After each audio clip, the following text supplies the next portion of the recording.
কই গো গিন্নি, শুধু ভাত দিয়ে গেলে যে, সঙ্গে আর কিছু দেবে না? দিলাম তো এক ঘটি জল। ভাতে জল ঢেলে নুন দিয়ে মেখে খেয়ে নাও। রোজ রোজ সেই এক খাবার, এসব মুখে তোলা যায় নাকি? হ্যাঁ, তাহলে খালি পেটেই থাকো না, কে বলেছে মুখে তুলতে? না মানে অন্তত একটা কাঁচা পেঁয়াজ। এই মাঝে মাঝে তো বেশ ওই মশলা দিয়ে কষিয়ে মাছ মাংস রাঁধতে পারো গিন্নি। বাজারে মাছ মাংসের দাম জানো? ছেঁড়া কাঁথায় শুয়ে মাছ মাংস খাওয়ার স্বপ্ন দেখতে লজ্জা করে না তোমার? আসলে কি জানো তো গিন্নি, আমার লজ্জাটা ওই তোমার রান্নাঘরে রাখা মশলার বাক্সের মতো, শুরু আছে কিন্তু কোনো কাজে লাগে না। এই খবরদার, আমার রান্না তুলে একদম খোঁটা দেবে না, এই বলে দিলাম। হ্যাঁ, আমি চললাম মাছ আনতে, তুমি আদা রসুন বেটে পেঁয়াজ কুচিয়ে রাখো, বুঝলে? বলি পয়সা কোথায়? লাগবে না, মাছ খেতে হলে পয়সা নয় গিন্নি, বুদ্ধি লাগে, বুদ্ধি, বুঝলে? বুদ্ধির বদলে মাছ কোন দোকানদার দেয় গো?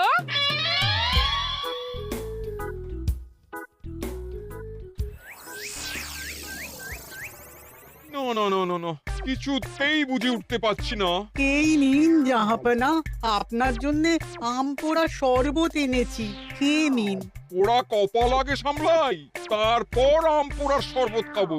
সে কি জাহাপনা, আম তো আপনার প্রিয় ফল। তার চেয়েও প্রিয় ক্ষমতার লোভ। এদিকে কৃষ্ণনগর ঠিক যেন পাকা হিমসাগর, ওদিকে বর্ধমান যেন হৃষ্টপুষ্ট ফজলি, আর খাম্বাজ রাজ্য যেন লাল হলুদ গোলাপ ঘাস। এদের একসঙ্গে খেতে না পারলে আমার ঠিক ভাত হজম হচ্ছে না উজির। হবে হবে, খুব তাড়াতাড়ি এই রাজ্যগুলো আপনার বর্ষতা স্বীকার করবে জাহাপনা। শুধু চাই সঠিক উপায়। কি উপায়? এদের সঙ্গে যুদ্ধে লড়ে আপনি সহজেই রাজ্যগুলো জিতে নিতে পারেন জাহাপনা, কিন্তু তাতে রাজ্যবাসীর ভালোবাসা পাবেন না। রাজ্যবাসীর ভালোবাসা পেতে হলে প্রমাণ করতে হবে তাদের রাজারা অপদার্থ। কি বলছো উজির? আমার তো কিছুই মাথায় ঢুকছে না। আপনি হলেন বাংলার নবাব, আর কথায় আছে না, মাছে ভাতে বাঙালি। বাঙালিকে না বুঝলে বাংলা জিতবেন কিভাবে? আসুন আসুন জাহাপানা, আসুন, আমি আপনাকে বাতলে দিই বাংলা জেতার উপায়। সাব্বাস উজির, তোমার বুদ্ধিটা ঠিক পাকা ল্যাংড়া আমের মতো, না মিষ্টি।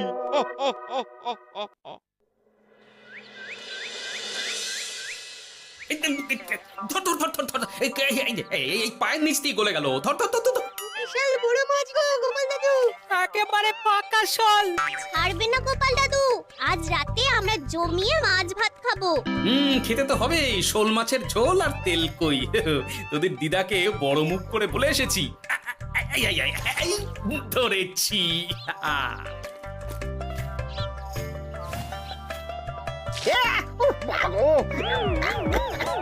ছি ছি ছি ছি, কি দুর্গন্ধ!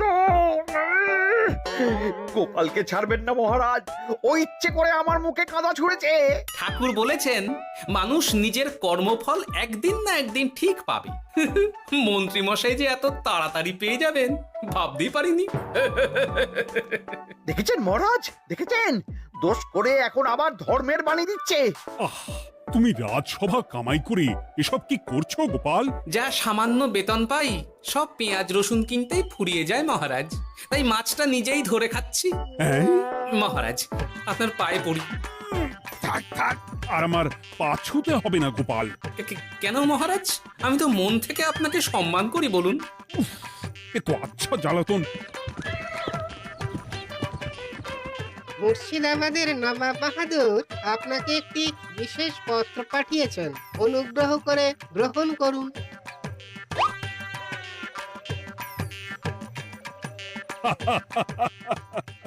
এ তো দারুণ আবদার। যাবো যাবো, আমি অবশ্যই যাব।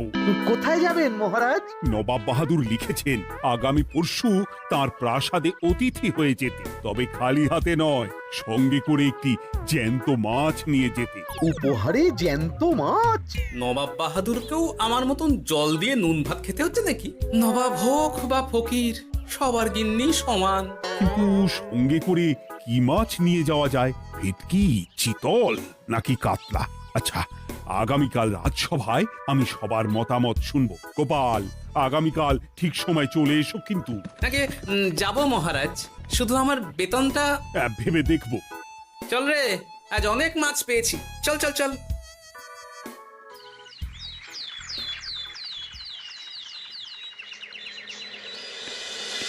কি মহারাজ, আপনাকে এত চিন্তিত দেখাচ্ছে কেন?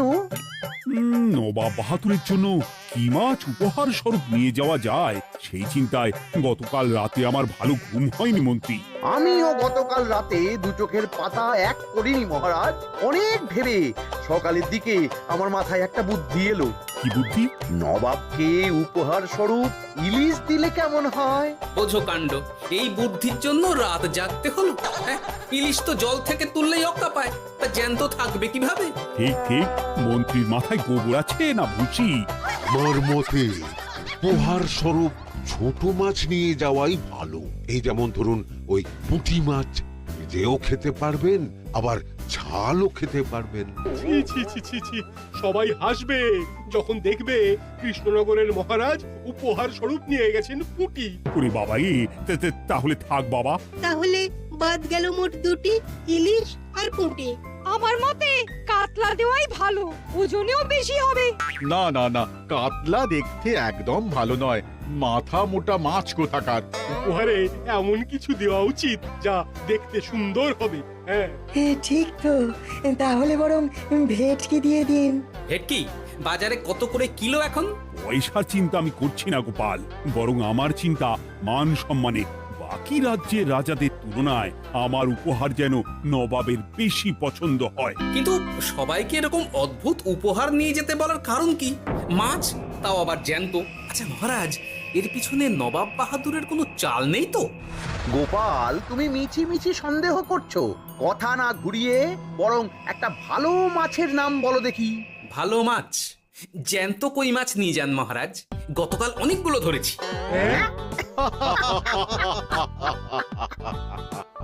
কি, এত ভালো ভালো মাছ থাকতে আমি শেষে কই মাছ নিয়ে যাব? তুমি সমাধান না দিয়ে উল্টে মজা করছো গোপাল। দূর হয়ে যাও, দূর হয়ে যাও আমার চোখের সামনে থেকে। আগে ভাড়ামো করার জন্যই তো মাস গেলে বেতন পাই মহারাজ। মানে কি বলতে চাইছো গোপাল? নবাব বাহাদুর কি চান সেটা আমরা সবাই জানি, তাই বলছি মাছের গর্তে হাত ঢোকানোর আগে পরীক্ষা করে নেওয়া উচিত ভেতরে সাপ আছে কিনা।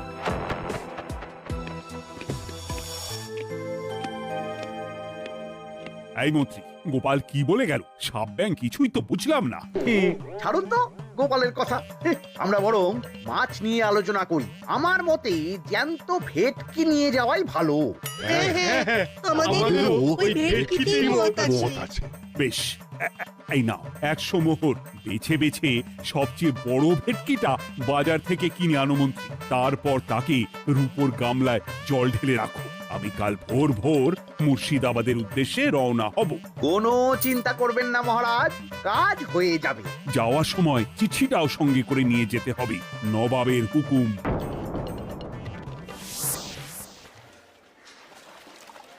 এই দেখুন কেমন খেলা করছে। হ্যাঁ, বাহ বাহ বাহ। ওজনে কত হবে? 4 কিলো তো হবেই। কিলো 2 পয়সা হিসেবে 8 পয়সা দেবেন। আমি শুধু ওজন জানতে চেয়েছি, দাম শুনে আমার কি হবে? এই, এটাকে গাড়িতে তোল। আর মাছের দামটা? মুর্শিদাবাদের নবাবকে আমাদের মহারাজ এই ভেটকিটা উপহার স্বরূপ দেবে। তোর ভাগ্য ভালো যে মাছটা তুই ধরে এনেছিস। আবার টাকা কিসের রে? আয় রে আয় আয় আয় আয় আয়, আমার কত ক্ষতি হয়ে গেল।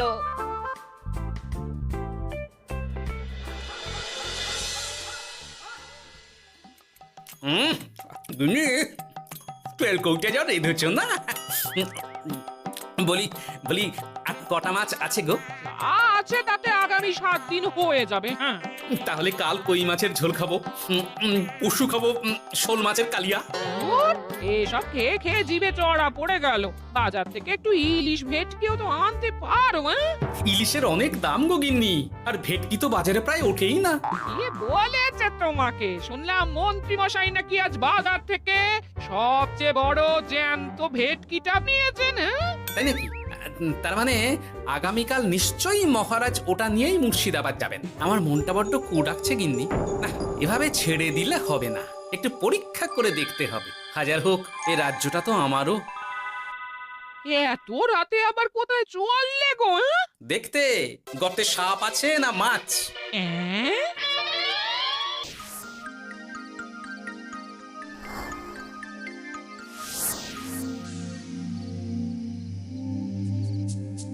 এ কি গোপাল, এত রাতে? সব ঠিকঠাক বুঝেছো তো? হ্যাঁ হ্যাঁ, তুমি কোনো চিন্তা করো না গো গোপাল দাদা। তাহলে কাল উত্তরের জঙ্গলে।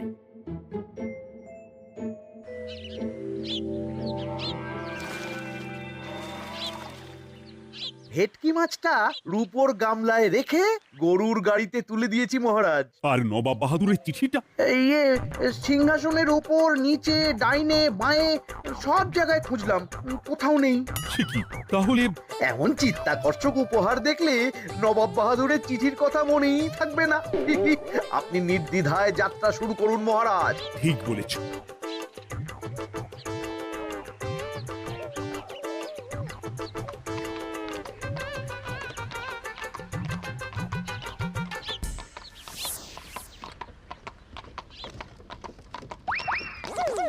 ওই তো মহারাজের রথ এসে গেছে। এই যা যা বলেছি মনে আছে তো? আছে গো আছে। ভেটকি মাছের পাতুরি আর ঝোল দুটোই রাঁধবো। হ্যাঁ, আমার ফিরতে কদিন দেরি হতে পারে, বেশি দেরি হলে তোমরা খেয়ে নিও, এবার লুকিয়ে পড়ো।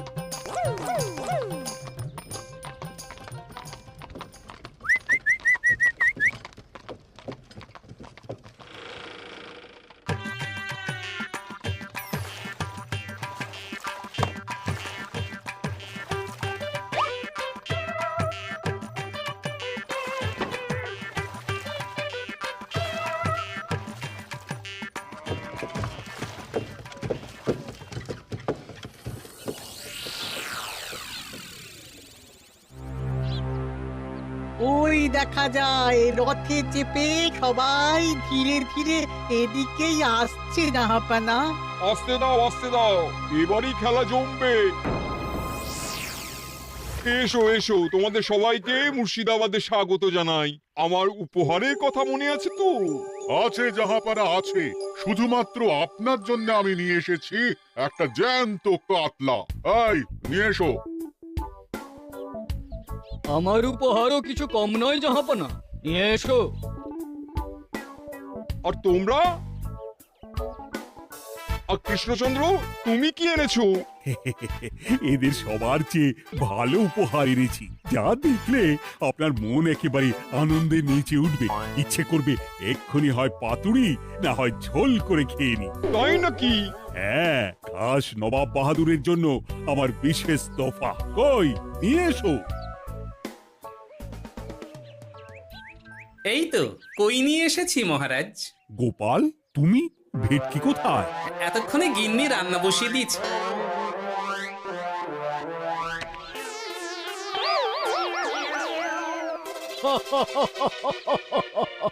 শেষে কিনা কই মাছ? আর কোনো মাছ খুঁজে পেলে না নাকি কৃষ্ণচন্দ্র? ছি ছি ছি, তোমার জন্য লজ্জায় আমার নাক কাটা গেল গোপাল। ফিরে গিয়ে আমি তোমার গর্দান নেব, এই বলে দিলাম। অনেক হয়েছে, এবার তোমরা সবাই আমার কথা মন দিয়ে শোনো। আমি তোমাদের সবাইকে একটা করে জ্যান্ত মাছ আনতে বলেছি, একটি বিশেষ কারণে। তার আগে সবাইকে আমি জিজ্ঞাসা করতে চাই, আপনারা সবাই নবাব বাহাদুরের পাঠানো চিঠিটা মন দিয়ে পড়েছিলেন তো? হ্যাঁ পড়েছি। হ্যাঁ হ্যাঁ হ্যাঁ, আমরাও পড়েছি। বেশ, তাহলে তো তোমরা এই আমন্ত্রণের কারণটা জানো। তোমাদের আনা মাছেদের আয়ু যতদিন, তোমাদের রাজ্যের আয়ুও ততদিন। মানে আপনাদের মধ্যে যার মাছ যেদিন মারা যাবে, জাহাপানা তার রাজ্যটা সেদিন নিয়ে নেবে। আর যতদিন না আপনাদের মাছ মরছে, ততদিন আপনারা এই প্রাসাদেই থাকবেন। হ্যাঁ, এইরকম কিছু তো চিঠিতে লেখা ছিল না। কে বলেছে ছিল না? ওই জন্যই তো আমি সঙ্গে করে চিঠিটা আনতে বলেছিলাম। এনেছো? হ্যাঁ হ্যাঁ, আমি এনেছি। এই যে এখানে তো কোথাও এরকম কিছু লেখা নেই। তোমরা হলে রাজা, রাজাদের সব সময় চোখ কান খোলা রেখে চলতে হয়। উজির, এই নাও।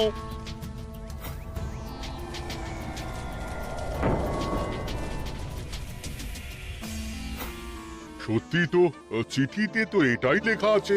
আমাদের সঙ্গে প্রতারণা করা হয়েছে। হ্যাঁ হ্যাঁ, আমরা কেউ বুঝিনি চিঠিতে কার চুপি করা আছে। চুপ! বেশি গলা তুলে কথা বললে গলাটা শরীরের ওপরে নাও থাকতে পারে। আজ এই মুহূর্ত থেকে এই খেলাটা শুরু হলো। তোমাদের রাজ্যের আয়ু এখন তোমাদের আনা মাছেদের কাছে।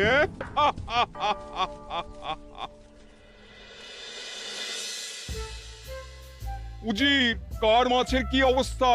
আগে বাকিরা মোটামুটি সাঁতার কাটলেও খাম্বাজ রাজার আনা কাতলা খাবি খাচ্ছে। মনে হয় খুব তাড়াতাড়ি যাবে। বাবা বাবা বাবা, এ তো খুব ভালো কথা। অপেক্ষা করি তবে। গেল গেল, আমার রাজ্যটা ভেসে গেল। গেছে মহারাজ, গেছে। আজ থেকে খাম্বাজ রাজ্য আমার। খাম্বাজ রাজাকে বন্দি করো। পাবদা রুইও ভেসে উঠেছে জাহাপানা। তোমাদের রাজ্য দুটো আমি খেলাম। বাকি রইল শুধু বর্ধমান রাজা চিতল আর কৃষ্ণচন্দ্রের কই। যা, আমারটাও গেল। আগে জানলে আমিও কৃষ্ণচন্দ্রের মতন জিওল মাছ আনতাম। কৃষ্ণচন্দ্র, নিজেকে এত চালাক ভেবো না। একটু দেরি হলেও একদিন না একদিন তোমার কইও ভেসে উঠবে। ততদিন তুমি আর গোপাল আমার প্রাসাদেই থাকবে, কেমন? এ তো উত্তম প্রস্তাব নবাব বাহাদুর। আপনার প্রাসাদের বিরিয়ানির কোনো তুলনাই নেই। অনেকদিন নুন ভাত খেয়ে আছি, আজ একটু বিরিয়ানি হবে নাকি? পেয়ে যাবে গোপাল। নবাবের প্রাসাদে অতিথিদের যত্নের কোনো ত্রুটি হবে না।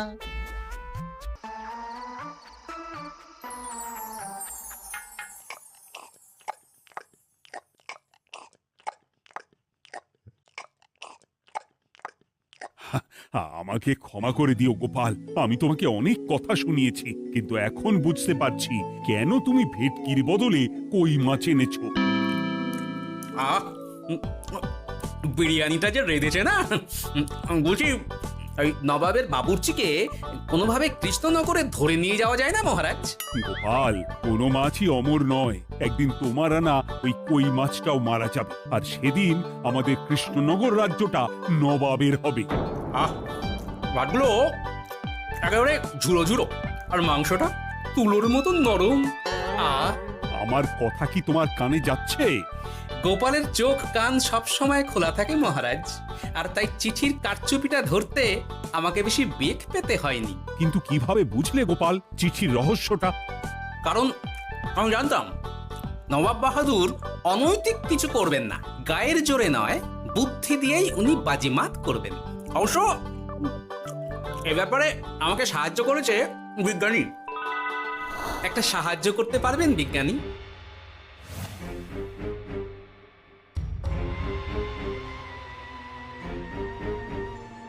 তোমার সন্দেহ একদম ঠিক গোপাল।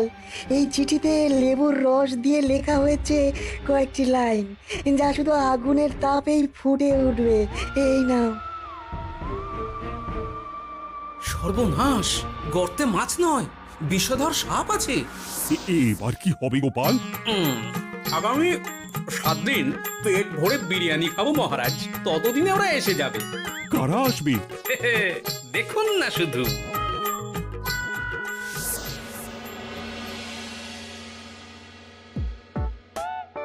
এই তোমার বুদ্ধি, দেখলে তো গোপাল এসে কেমন সবকিছুর উপরে জল ঢেলে দিল।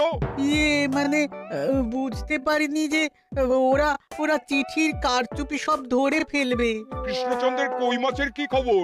সেটা কি এখনো জীবিত? আগে আমাদেরও একই প্রশ্ন নবাব বাহাদুর। এভাবে আর কদিন চলবে জানা নেই। কবে যে সব থেকে মুক্তি পাবো। দাঁড়ান জাহাপানা, আমি ছুটে গিয়ে দেখে আসছি মাছটা জীবিত আছে কিনা। তুমি বুনোল হলে আমিও বাঘা তেঁতুল। কৃষ্ণচন্দ্র, যতদিন না মাছটা মরছে তোমাকে আমি এখানেই আটকে রাখবো। সর্বনাশ হয়ে গেছে জাহাপানা, দেখবেন আসুন, দেখবেন আসুন। কি হয়েছেটা কি? চলুন না, নিজের চোখেই দেখবেন। সে কি, কই মাছ বাচ্চা দিয়েছে? এটার অপেক্ষাতেই তো ছিলাম। ওরা এসে গেছে মহারাজ। এবার আপনার রাজ্য সুরক্ষিত। মানে নবাব বাহাদুরের কথা অনুযায়ী মাছ মারা গেলে রাজ্য ছাড়তে হবে। এমনিতেই কই মাছের জান শক্ত, এরাও বড় হবে, বাচ্চা দেবে। এইভাবে কই মাছের গুষ্টি মরে শেষ হতে হতে নবাব বাহাদুর আর বেঁচে থাকবেন না। নয়, হ্যাঁ। বেছে বেছে ঠিক মা কই মাছটাকে নিয়ে এলে। এবার রাজ্যে ফিরি। কি লাভ? সেই তো নুন ভাত খেয়েই থাকতে হবে। না, আমি তোমার বেতন 10 গুণ বাড়িয়ে দেব। আর যাওয়ার সময় নবাবের বাবুর্চিকেও ধরে নিয়ে যাব। আজ থেকে তুমি শুধু বিরিয়ানি খাবে। জয় জয় মহারাজের জয়, জয় কই মাছের জয়। গোপাল ভাঁড়ের ভিডিওগুলি যদি আপনাদের ভালো লেগে থাকে তাহলে অবশ্যই চ্যানেলটি সাবস্ক্রাইব করুন।